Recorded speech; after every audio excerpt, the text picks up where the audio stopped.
our in-depth report about California's Armed Prohibited Person System, better known as APS, generated such a strong response, I decided to do a follow-up report with the DOJ special agent I interviewed about that list.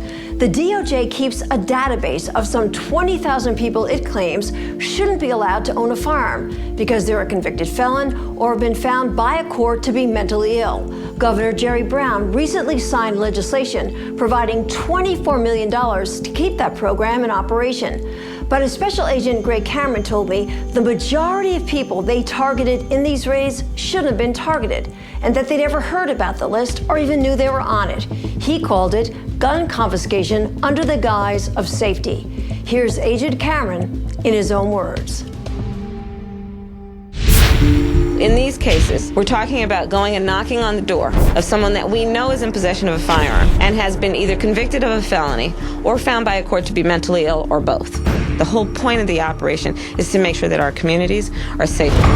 What's happening with these APS cases has nothing to do with hardcore criminals or gang members or murderers, and I've seen all those people. Literally, we're knocking on doors of people that I wouldn't give two looks to if I was on patrol, answering the door and asking them if they have firearms. And 98% of the people that the firearms were confiscated, I really questioned why we were confiscating it. We have over 20,000 people on the streets of California who are known to be in violation of the law, who are some of the most dangerous people on our streets. And I'm going after them. I've never seen anything like this. It's embarrassing. It's embarrassing for me when I was doing it.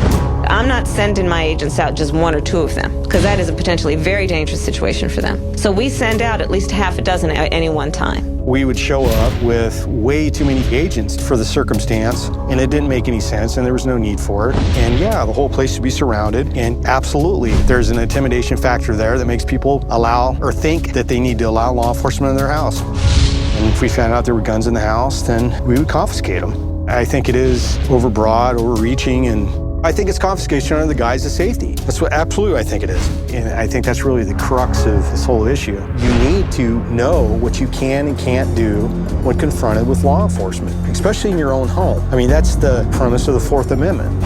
The APS cases, Armed Prohibited Person System cases, does absolutely nothing to curtail crime and take it from somebody that's actually been on the street. I've literally put people in prison for their entire lives for killing other people and the whole thing. Not one case I ever did did I see somebody like that, and probably out of all the cases I did or was involved with, which is probably at least 100, okay? Maybe 4 or 5 I felt comfortable with. Seriously? And I can tell you there was a source of conflict when we were doing these cases. There was actual verbal altercations between the agents, and it was literally said, "F you, I'm not doing that. This person's not a criminal. This person has no criminal record. Why are we concentrating on something like this? We know where we can go and catch people." And you know, the F you flag was raised over that, because this whole frickin' APS thing is not doing anybody any good. I'm all for taking dirtbags off the street, but I'm telling you, the majority of this crap, you know what, I never even came across a hardcore dirtbag. And I would say that everybody I talk to in law enforcement, at least 90% are going to agree with 90% of what I'm saying right now. It's not like there's some big divide in law enforcement, but nobody listens to law enforcement rank and file when I'm telling you this APS case is not how you curtail crime, and it's not what you do. I think it'd be very short-sighted for anyone to think that government should not maintain information and data that allows us to do our essential function, which is make sure that our communities are safe. That's ridiculous. They're still going to preach that gun control works. It doesn't work. I defy anybody to show me any major city like Chicago, New York, LA, all the big ones, that's not ran by liberals, that is not just a violent crap hole. Every place that's ran by these type of people with these over-regulation, banning firearms in the interest of safety, they're all violent cities. Not once have I ever come across a criminal, and I've arrested many, many criminals with guns on them. They weren't supposed to have them. Then you charge them with a crime. How did the law do anything? I just arrested him. Oh, so we got him off the streets. No, we didn't get him off the streets because he's been arrested like 20 other times before that, and he'll be back.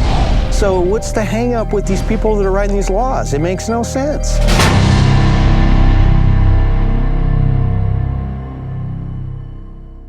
And just so you know, you can watch my first report about California's apps program and all of my videos by logging on to nranews.com/Ginny. Take a look, let us know what you think, and keep us posted of any news story ideas you might hear about.